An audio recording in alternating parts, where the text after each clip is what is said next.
Welcome to our channel. Today, we are going to explain an American action thriller movie called Eagle Eye. Spoilers ahead, watch out, and take care. The film opens in a small village in Maryland, where the army has been tipped by the government to assassinate a high-class terrorist. The army monitors a group of people hitting the road for a funeral, and assumes the terrorists must be one of them. However, the defense officer isn't sure, and calls the president to abort the mission. The president tells them to eliminate the group either way.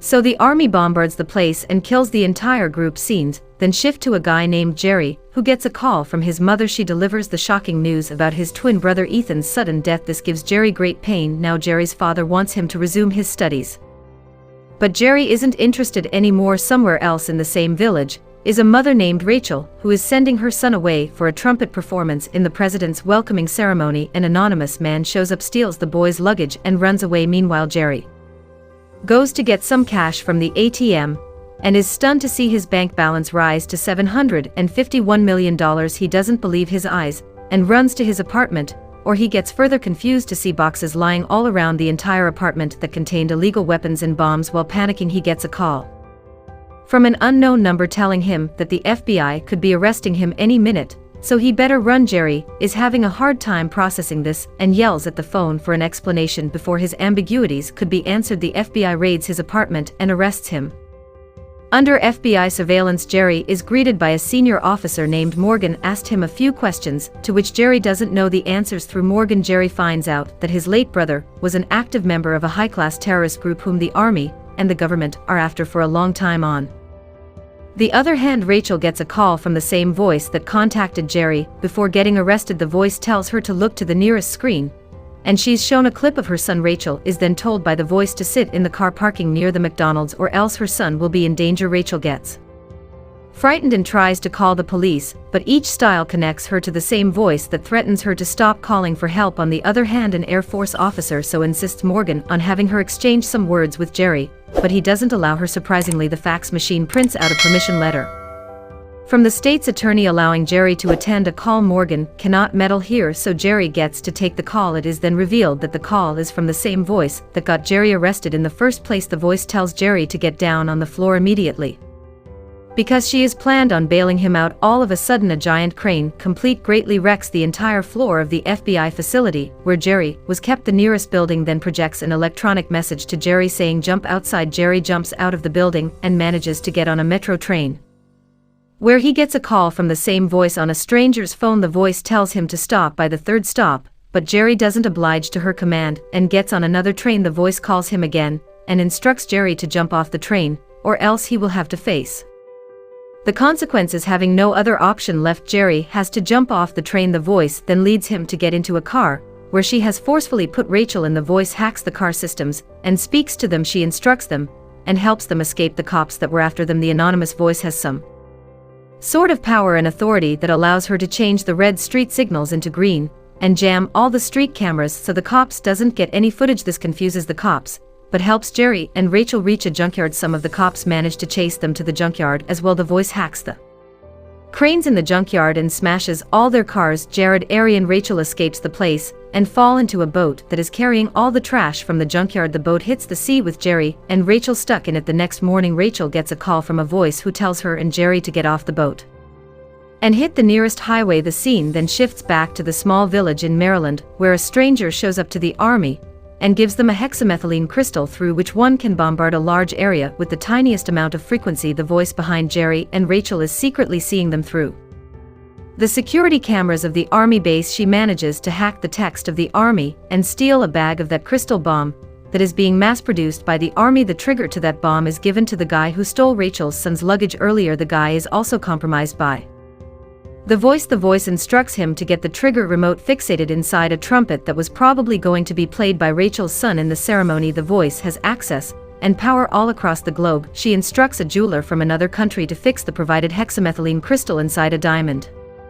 pendant. The man quietly follows her instructions and does as she witnesses the entire process through the jeweler's security camera. Back on Jerry and Rachel's side, they are stopped by a guy in the van in the middle of a power station field. He's the same guy who fixated the trigger in the trumpet. He throws his keys on the ground and confesses that he cannot follow the voice's instructions anymore. He then walks away. The voice calls Jared and tells him to stop the man, or else he'll kill him herself. Jerry doesn't believe it, so he waits to see what the voice can do. As the man is running, the voice manages to break a giant electricity wire from the pole, and has the man electrocuted. This leaves Jerry and Rachel in a state of shock. The voice calls again and instructs Jerry and Rachel to go to Indiana City before 11 p.m. On the other side, Zoe gets access to Ethan's apartment and finds his personal laptop. She takes it back to her facility and finds out that he was working on a top-secret mission called the Eagle Eye. Before she can get more exposure to this information, the computer shuts itself, and she is caught by the Air Force. Jerry and Rachel also reach the exact location where the voice had told them to. The voice awards them of a suitcase delivery and tells them to steal it. She says that she has arranged some weapons for them so that they don't go unarmed in a robbery. Jerry and Rachel get their hands on some guns inside a truck and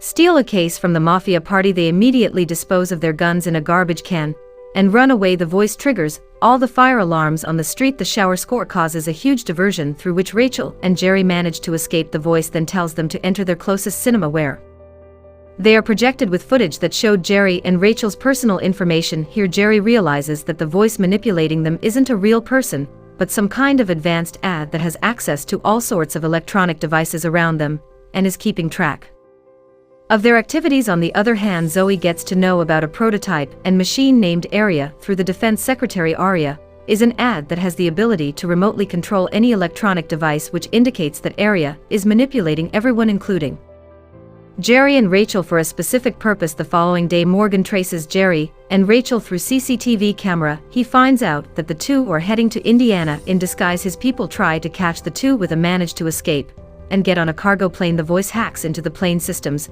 and takes control of it. She then instructs the two to inject some kind of fluid that will help them stay steady during the plane ride. Meanwhile, the defense secretary shows Doe a clip of Ethan before he died. Ethan is seen flashing his phone light in a pattern that makes him think it's some kind of a coded message.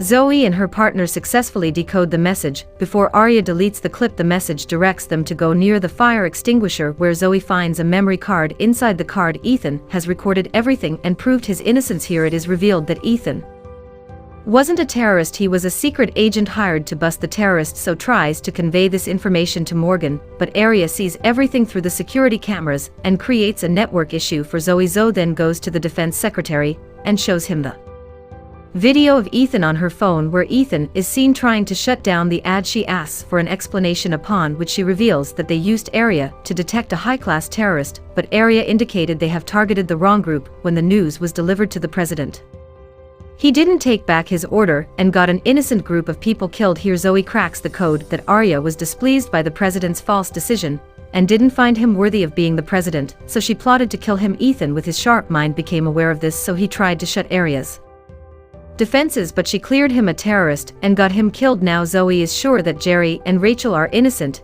and that Aria is manipulating them into assassinating the president. The defense secretary issues an urgent notice to shut down the Aria project, but Aria is too smart. She hears them through a security camera and locks them in the chamber deep down in the military base. On the other hand, Jerry and Rachel finally approach Aria on her command, where she tells Jerry to give a certain instruction. Here the final plot is revealed. Aria was manipulating Jerry because his voice resembled his twin brother Ethan, and he could take his position to speak a certain instruction into Aria's system since Ethan is dead, whereas Rachel is being manipulated because her son is going to perform in front of the president, and his trumpet contains the trigger remote of the crystal bomb. Unaware, Jerry follows Aria's instruction and commands a voice instruction to Aria. Aria orders Rachel to kill Jerry for her, but she hesitates to kill him. Morgan shows up at the right time and takes Jerry away. Rachel is taken by another officer. Upon stepping out of Aria's chamber, the officer takes her to his place and gives her the invitation pass to enter the president's White House at her request. On the other hand, Morgan finds out about the missing crystal bomb and grows suspicious. He breaks Jerry out from the FBI and takes him in his car, where he asks questions regarding the bombing. Here Jerry reveals Aria's secret plan to kill the president and also tells him that she's an act. Unfortunately, Aria finds out about this through a street camera. She hacks a fighter jet and gets it to crash into Morgan's car. Morgan gets badly injured and can't go any further. He sacrifices his life and crashes his car into the jet, which allows Jerry a short window to escape the place and stop the assassination. Subsequently, Rachel is shown putting on the pendant that is actually a crystal bomb that will explode when her son will play the trumpet in front of the president, and kill everyone. It is then revealed that Arya wants to wipe out the president and appoint the defense officer as the next president because he wanted to abort the mission and not kill innocent people, but the president got them killed under suspicion. Now Jerry manages to ghost Arya and get inside the president's house where Rachel is already entered with a bomb on her neck. Meanwhile, Zoe and her partner managed to get to Arya and try to shut it down because she was transferring herself to